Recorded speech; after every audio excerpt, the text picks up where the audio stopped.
Hey guys, thanks for joining me for another Dissidia Final Fantasy Opera Omnia video, and today we're going to do something a little bit different. This was a request I got, I think it was in my Discord, or maybe somebody has commented on it. But they kind of wanted me to do like a state of the game type of tier list type of video. Now, I typically avoid tier lists for default because it's a game that's constantly evolving, like characters constantly get reworked. There could be a point where they're like really bad, and then all of a sudden in a month they're like amazing, right? But I suppose if we take a look at it as like, what's the state of the game right now, and maybe every few months I do this. I don't know that I could do this like every month, right? Like maybe I would do this like quarterly, like every few months. I don't know. We'll see how good this video does. I'm going to try to do a few of these right away and see if you guys like them or not. So, and the other thing with default is I don't like the idea of doing just a generic tier list of like, let's just look at everybody, because everybody's roles are so different. So I'm going to break these tier lists down by role. And so what this one's going to be is I'm going to talk about my top 5 best tanks in default as of October 2023. Okay, and this is like mid-October. This is before community stream. We obviously have more things coming, but I'm just going to look at it on, on global, October 19th, 2023. These are currently what I think are the best tanks in the game. Now, what I'm going to do, this is going to be a top 5 list. I am going to do some honorable mentions because I think there's some very good characters we just need to mention and kind of talk about.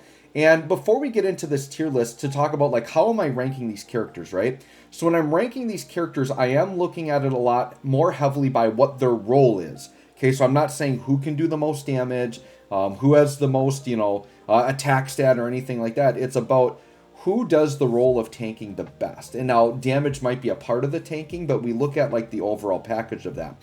And what do we mean by tank, and what do we look for in a tank? So a tank has a few things that they can do. Some tanks do all of these things. Some of them do some of them. Some of you might do a couple of them. But things that we're looking for in a tank, they either negate or stop your party from taking damage, whether it be through buffs that make it so you just don't take damage, or debuffs that make it so you don't take damage, or through dodging or evade, whether it's themselves or giving it to the party. Another really important thing we look for in a tank is, can they do counter or off-turn damage?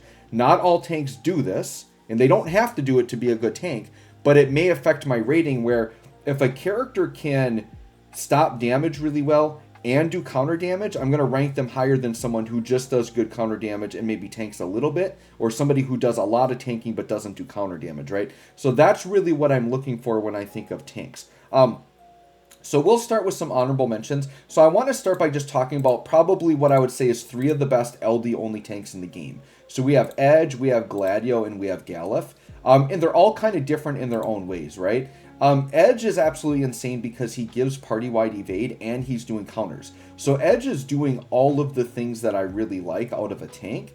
He doesn't, and here's the thing, if your tank does things like force charge, that's even like another bonus, right? Now he doesn't do that, but Edge just has like, he has the skeleton of a really amazing unit. He just doesn't have the power of FRBT at this time, so that's why he's just on my honorable mentions list. But as an LD only character, he's one of the best in the game, I would say.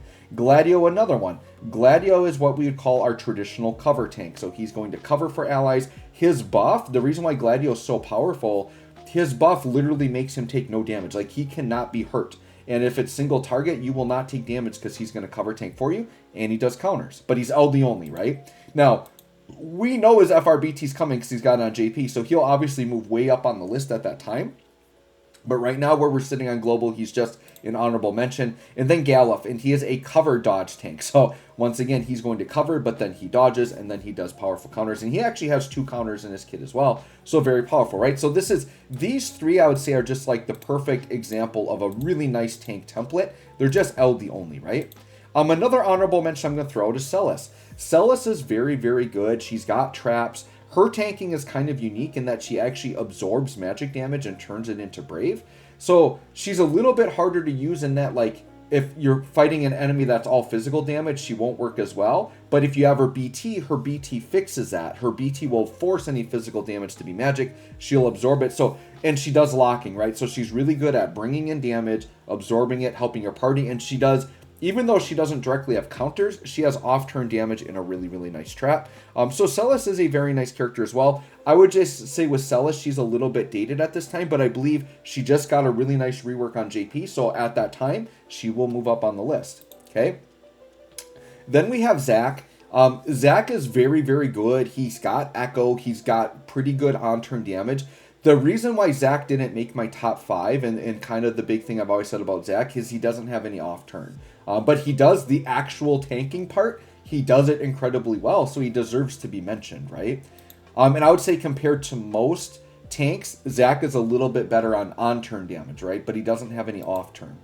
And then I have to mention my boy, Warrior of Light.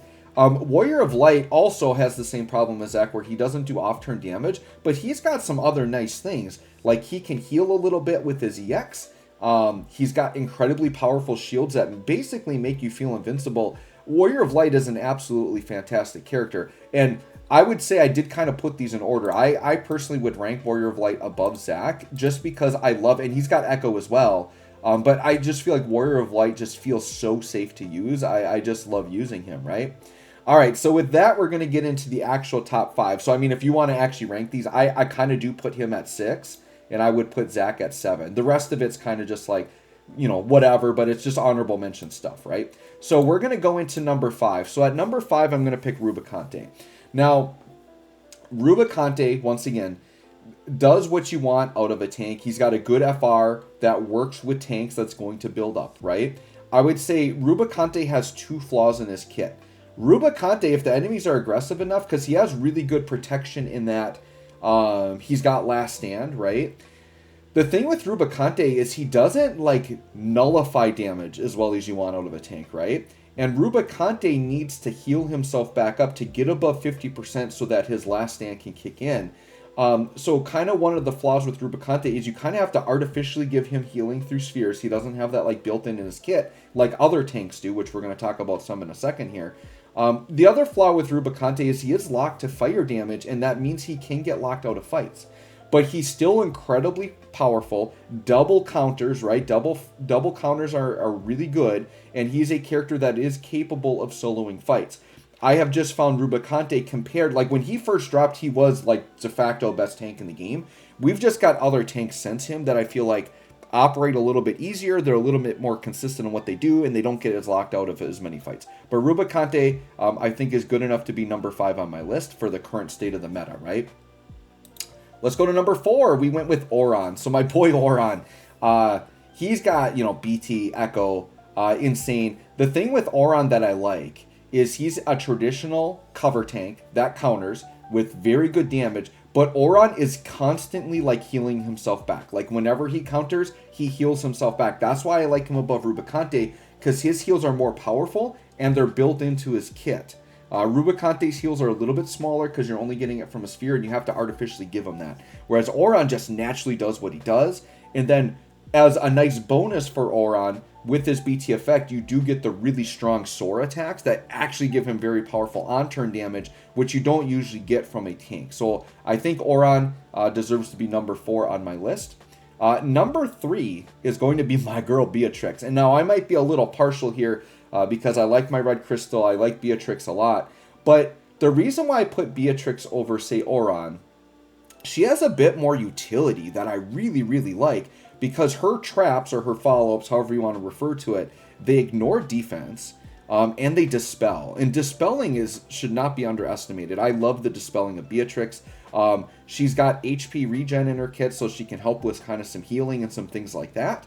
And then the big thing is her Holy Knight Safeguard comboed with her BT, you literally cannot die.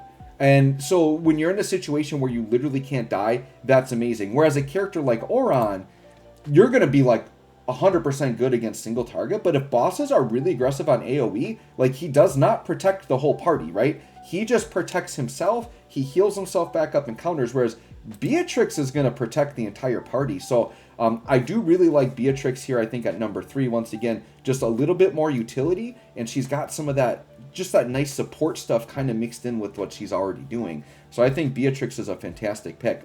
Now we're getting to the top 2, and you're probably going to be able to guess who the 2 are, based on what you've been seeing on my channel recently. But the question is which order are they going to be in, right? So at number 2, we have Cater. And I'm going to tell you this, it's very close for me between number 1 and number 2. But I am going to go Cater at number 2. You should be pretty familiar with Cater if you've been watching my channel recently. She is a dodge counter tank, and she does get double counters, And probably my favorite thing about Kelger is that she gives party-wide evade, which is absolutely insanely busted.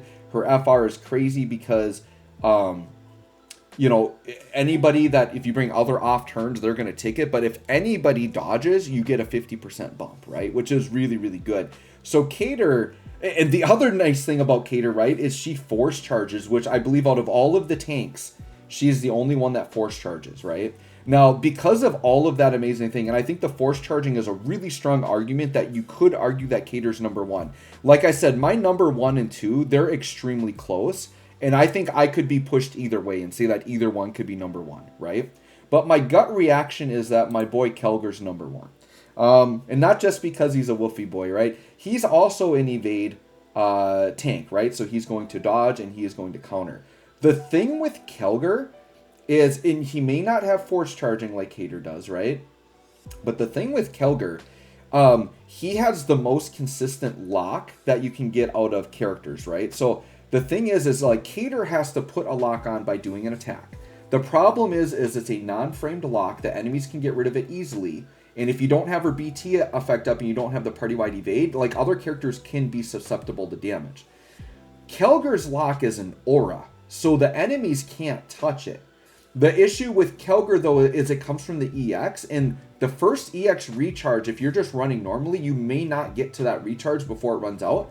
But what I've talked about with Kelger, just do his burst phase right away. Then you're going to refresh it with the EX, and then from there, it's going to recharge enough and you're good. So Kelger, provided you do that, he's going to always have the locking. But I think for me, what puts Kelger over the top is his FR, I think, is a little bit, just a smidge better than Kelger's.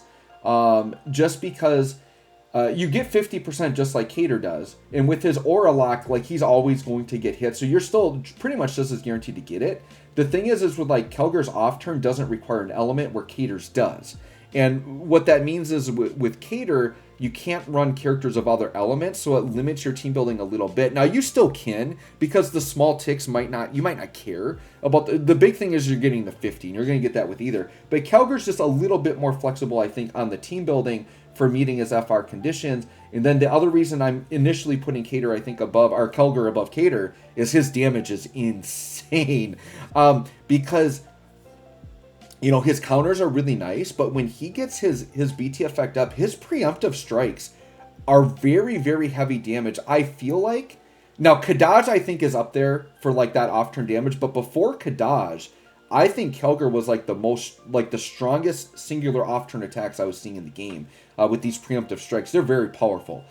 So that's it, guys. That's my top 5 state of the game tanks. So let me know if you kind of like this idea, and you can let me know if you agree or disagree with anything on my list. Now, there's definitely tanks I didn't talk about. I can't just sit and talk about every single tank, but for at least the honorable mentions, I wanted to mention ones that I think are still relevant, runnable in today's game. But there are other tanks I didn't talk about, right? Like, I know somebody's going to say, like, I really like 8 and I really like Prompto. Like, yep, they're evade counter characters as well. I just feel like they're not, you know, at the level for LD only. I feel like I like these guys better, right? So that's it. So just because I didn't talk about a tank doesn't mean I forgot about them. They're still there. But yeah, I think once again, to refresh, at number 1, I've got Kelger, number 2, Kelger, number 3, Beatrix, number 4, Auron, and number 5, Rubicante. I did sit and think about it a while. I feel pretty comfortable with this, and I feel like I've got good reasons for that order. But your opinion may differ. So a couple of things in the comments, guys. Let me know if you agree or disagree with my list and what changes you would make. And then also let me know if you like this as a series, if you want to see more of this. My plan is I'm going to kind of spread them out, but I want to do a DPS one. I want to do a support one. And then maybe if I have time, I'll do like an off-turn damage one. But that one can get a little bit iffy because there's a lot of characters there. But we'll do the main 3, right? Tank, DPS, and support. And look forward to more videos coming out, hopefully within the next couple of days on that. And let me know if you like this series. Thanks for watching. We'll catch y'all on the next one.